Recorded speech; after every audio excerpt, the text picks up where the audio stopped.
Question number 36. An SSE owns 3 house properties of which he uses one number 3 for his residence. The following are the particulars in respect of the properties for the year ended 31st March 2022. मतलब एक SSC हैं जो कि 3 house property के owner हैं, जिसमें से कि एक जो ये नंबर 3 है ये सेल्फ ऑक्यूपाइड है और बाकी के पर्टिकुलर्स जो हैं वो नीचे लिखे हुए हैं। स्टैंडर्ड पहले हम हाउस वाइज देख लेते हैं। पहले जो फर्स्ट हाउस है उसका स्टैंडर्ड रेंट है 13,000 रुपीज़ और स्टैंडर्ड रेंट दे रखा है, यानी कि house covered under rent control act वाला फॉर्मूला लगेगा। Municipal value 12,000 rupees, rent received 12,000 rupees. Rent receive से मतलब है कि जितने मतलब कि जो टेनेंट जितने महीने भी रहा होगा ये उतने महीने का रेंट ओनर ने रिसीव किया है 12,000 rupees. Municipal tax paid 2,000 rupees, ये ग्रॉस एनुअल वैल्यू में से लेस हो जाएगा। House used late out for business, अब ये लेट आउट है, लेट आउट बिजनेस को हो या रेजिडेंस के हो, हम उसको लेट आउट वाले फॉर्मूले से ही सॉल्व करते हैं। रिपेयर्स 600 रुपीज़, हाउस प्रॉपर्टी में नहीं कंसिडर किया जाता है। Interest on mortgage loan not taken for house property, तो हमको इससे मतलब ही नहीं है। अगर हाउस प्रॉपर्टी से रिलेटेड लोन होता है तभी उसका इंटरेस्ट लेते हैं हम यहाँ पे, और वैसे भी यहाँ नील था। ग्राउंड रेंट 50 नहीं आएगा हाउस प्रॉपर्टी में।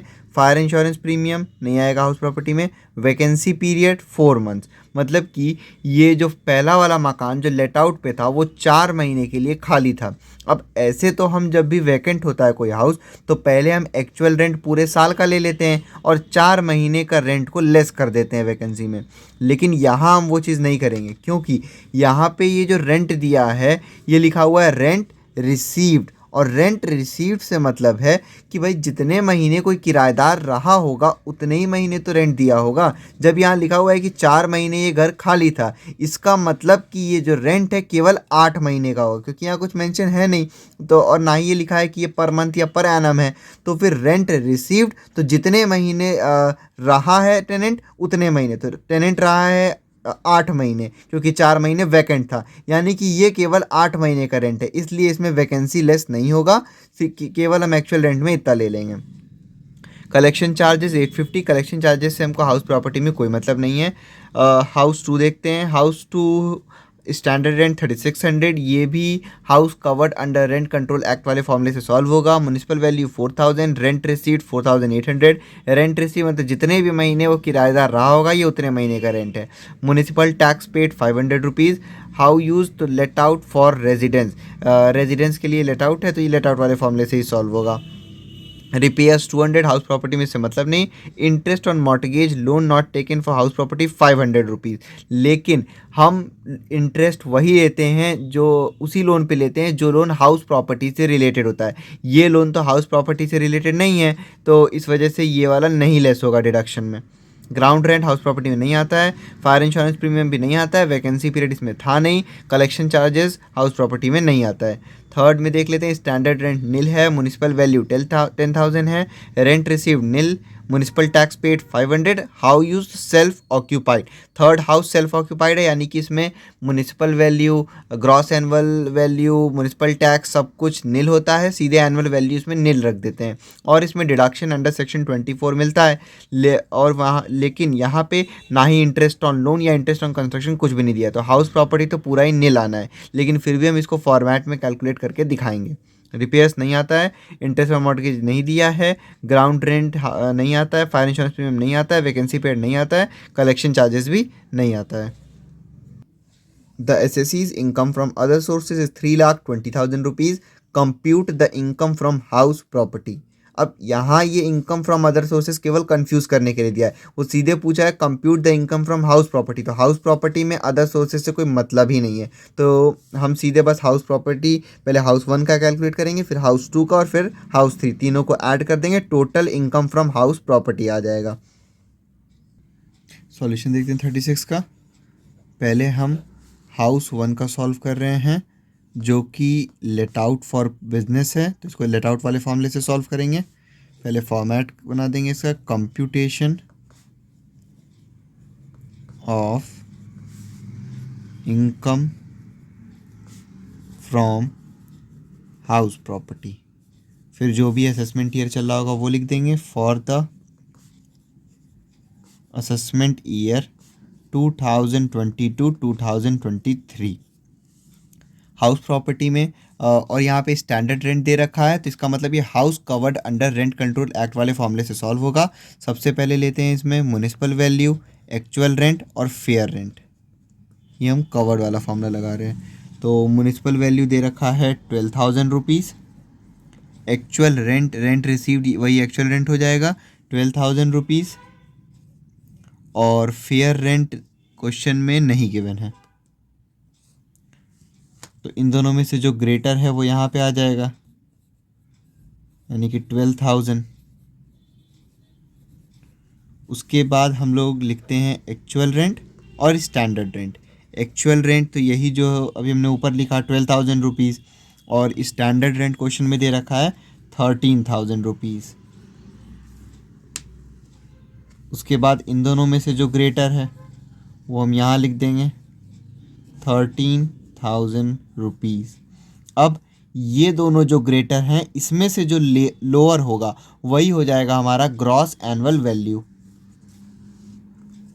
तो ये हो जाएगा लोअर, यही हो गया हमारा ग्रॉस एनुअल वैल्यू। तो इन दोनों में से लोअर कौन सा है, तो 12,000 लोअर है। अब ग्रॉस एनुअल वैल्यू में से हम लेस करते हैं तीन चीज़। पहला, municipal tax paid by owner.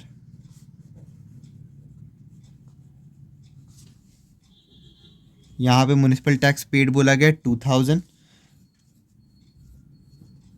कुछ नहीं बोला है, इसका मतलब हम मानेंगे कि ओनर ने ही पे किया था म्युनिसिपल टैक्स।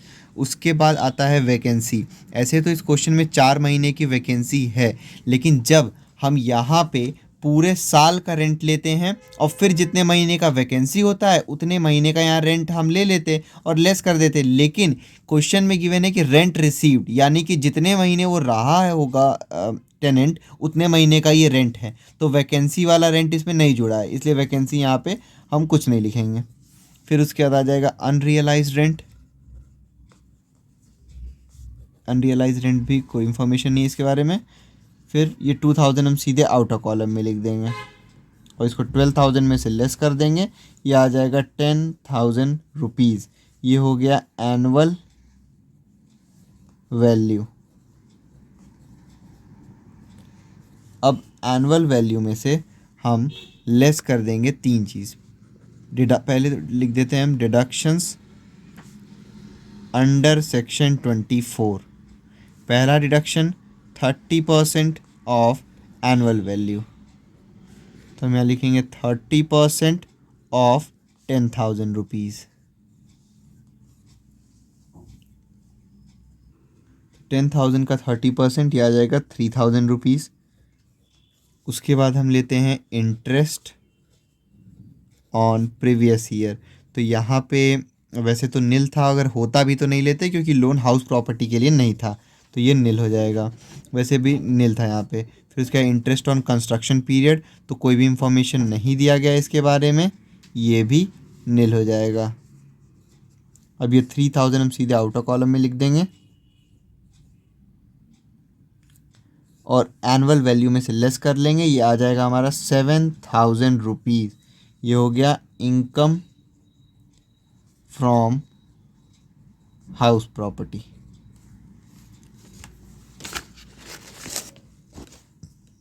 ये हो गया हाउस 1 से। अभी अब हम हाउस 2 का कैलकुलेशन करेंगे। ये भी लेट आउट है, late out for residence.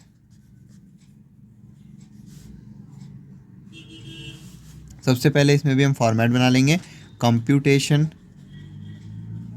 Of income from house property.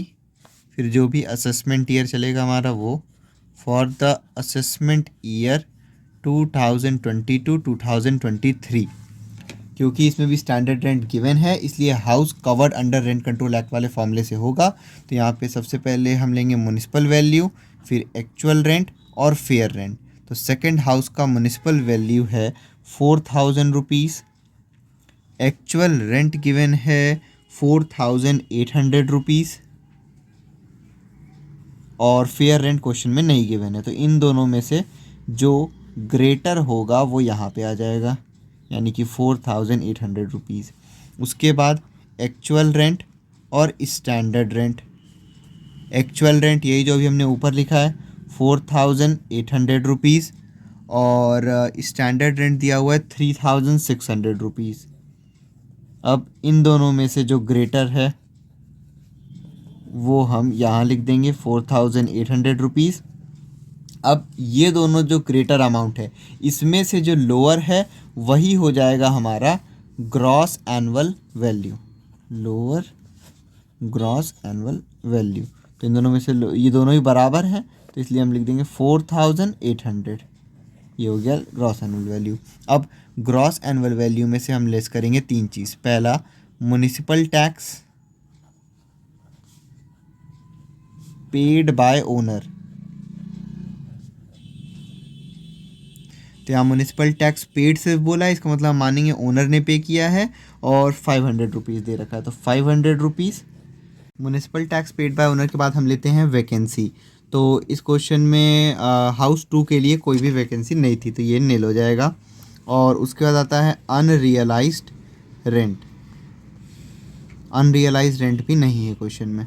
फिर ये सीधे 500 हम आउटर कॉलम में लिख देंगे और 500 को हम लेस कर लेंगे 4800 में से, तो ये हो जाएगा 4300। ये आ गया हमारा एनुअल वैल्यू। अब एनुअल वैल्यू में से हम लेस करेंगे डिडक्शंस अंडर सेक्शन 24। पहला डिडक्शन होता है 30% ऑफ एनुअल वैल्यू। तो 30% ऑफ 4300, ये आ जाएगा 4300 का 30%, ये हो जाएगा 1290। उसके बाद आता है इंटरेस्ट ऑन प्रीवियस ईयर। तो क्वेश्चन में इंटरेस्ट ऑन मॉर्टगेज दिया हुआ है 500 रुपीज़, लेकिन ये लोन हाउस प्रॉपर्टी से रिलेटेड नहीं है और हम हाउस प्रॉपर्टी में केवल हाउस प्रॉपर्टी से जो रिलेटेड लोन होता है वही लेते हैं, तो यहाँ पे ये भी नील रहेगा। उसके बाद interest on construction, house property से रिलेटेड लोन नहीं है तो ये वैसे भी नहीं होगा यहाँ पे, और कोई इन्फॉर्मेशन नहीं दे रखी है, तो ये 1290 सीधे आउटर कॉलम में लिख देंगे और 4300 में से लेस कर लेंगे, यह आ जाएगा 3010। ये आ गया इनकम फ्रॉम हाउस प्रॉपर्टी, ये हाउस 2 से आ गया। अब हम हाउस 3 का सॉल्व करेंगे। हाउस 3 है सेल्फ ऑक्यूपाइड के लिए यूज़ हो रहा है, तो इसका भी हम फॉर्मेट बनाएंगे। पहले computation of income from house property, फिर जो भी असेसमेंट ईयर चल रहा होगा वो लिखेंगे यहाँ पे, for the assessment year 2022-2023। Self occupied में gross annual value, municipal tax, annual value सब कुछ नील होता है, हम इसमें सीधे एनुअल वैल्यू नील लिख देते हैं और लेस कर लेते हैं डिडक्शंस अंडर सेक्शन 24। पहला डिडक्शन होता है 30% of annual value, annual value खुद ही नील है तो 30% भी इसका नील होगा। फिर उसके बाद होता है इंटरेस्ट ऑन प्रीवियस ईयर, नील दे रखा है और वैसे भी यहाँ पे लोन हाउस प्रॉपर्टी से रिलेटेड नहीं था, ये नील। फिर उसका इंटरेस्ट ऑन कंस्ट्रक्शन पीरियड, इसके बारे में भी कोई इन्फॉर्मेशन नहीं दे रखी है, ये भी नील हो जाएगा। तो इनकम फ्रॉम हाउस प्रॉपर्टी जो है वो भी नील आ जाएगा। इनकम फ्रॉम हाउस प्रॉपर्टी, ये हाउस 3 से आ गया। अब हम लिखेंगे total income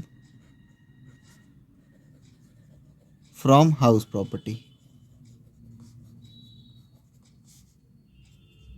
house 1 plus house 2 plus house 3, इन तीनों हाउस की जो भी इनकम है उसको ऐड कर देंगे। तो हाउस 1 से इनकम हुई है 7,000 रुपीज़ की, हाउस 2 से इनकम हुई है 3,010 रुपीज़ की, और हाउस 3 से नील। इन दोनों को ऐड कर लेंगे, हो जाएगा 10,010 rupees total income from house property.